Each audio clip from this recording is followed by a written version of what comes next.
Okay, ideas for TV. You need to handpick your shows for product relevance. Target shows very specifically with a pitch, show good understanding of the format. We'll talk about how this works.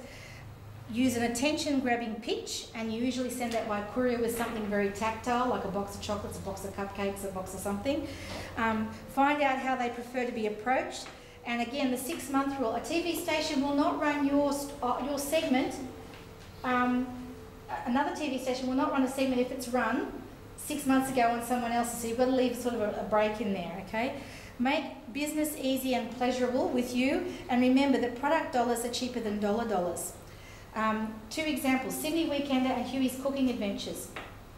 Sydney Weekender, with an intimate understanding of the format of Sydney Weekender, think like a TV producer. You're aware that Mike Whitney does all the links and the throws to each of the segments, right? Mike's got to be on screen most of the time. So if I wanted to get on Sydney Weekender, I want to get the maximum airtime. How am I going to pitch it? I'm going to pitch it that Mike is progressively making a rocking horse, and every time it comes back to Mike, he's a little bit further along on the rocking horse, right? And so Mike gets to finish a rocking horse by the end of the class, and so we can dominate that show. Now, it's about 24 minutes to air on a typical 30-minute program. The rest is advertising. Of that, Mike will be 7 minutes to air. All the segments run from 1 minute 30 seconds to about 2 to 3 minutes for a bigger segment, right, for each segment. So I want world domination, so I want 7 minutes. So I pictured that Mike does this rocking horse, right? So the film crew, they came out, I made it very easy for them. I did lots and lots of different ways they could do it, and I gave them all the ideas. I gave the producer, I fed it to her on a spoon, okay? So she didn't have to think. Not because she's stupid, just because she's busy, right? And as a result, the filmers were out there for 9-10 hours. They probably put about 45 minutes on the camera and then 7 minutes to air. Now that's domination in a half-hour program, all right? And every time that's rerun, we get phone calls, right? That's Sydney Weekender. Different pitch for Huey's Cooking Adventures, if you just turn over. This is where I was able to combine a TV pitch along with an event pitch. Now, it was always my dream to have an open weekend at Rocking Horse Lodge, and I wanted to get a big name to pull people there, because otherwise how could I pull? There's so many events going on at October, I couldn't pull anyone. So it came to me that I should get Huey, because Huey's my baby boomer hero, okay? And Huey would be interested in the Hawkesbury Harvest Farmgate Trail, and he would be interested in rocking horses, because I happen to know from watching Talking Heads when Huey was interviewed that he is a late dad, 53, and he had a 6-year-old daughter called Charlotte. Now, what do we know about late dads with 6-year-old daughters? Absolutely doting on their daughters. So in true product dollars are worth more than dollar dollars, I suggested to Huey that while I couldn't pay his personal appearance fee, I thought Charlotte might enjoy having a $4,000 rocking horse in her bedroom. Okay? Now, some of you might say, ooh, that's bribery. No. What is it? It's finding Huey's hot buttons, okay?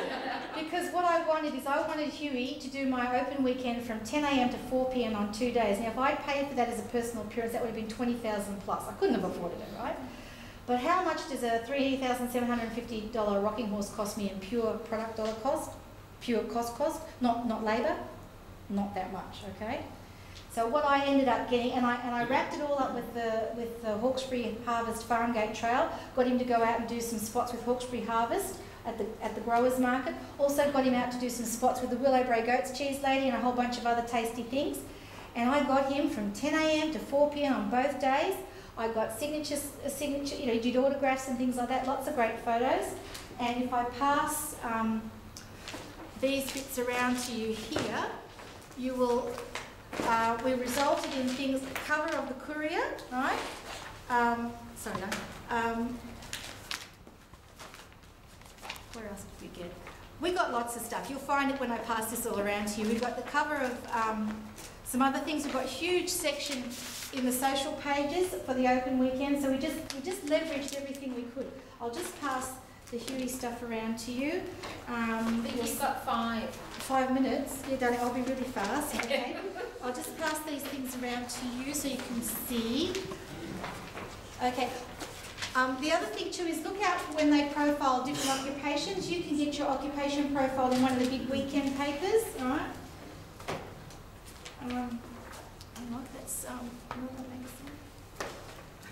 you can do fun things like this. Okay, this was supposed to be a recreation of the Gothic, American Gothic, the painting, you know, the guy with the pitchfork.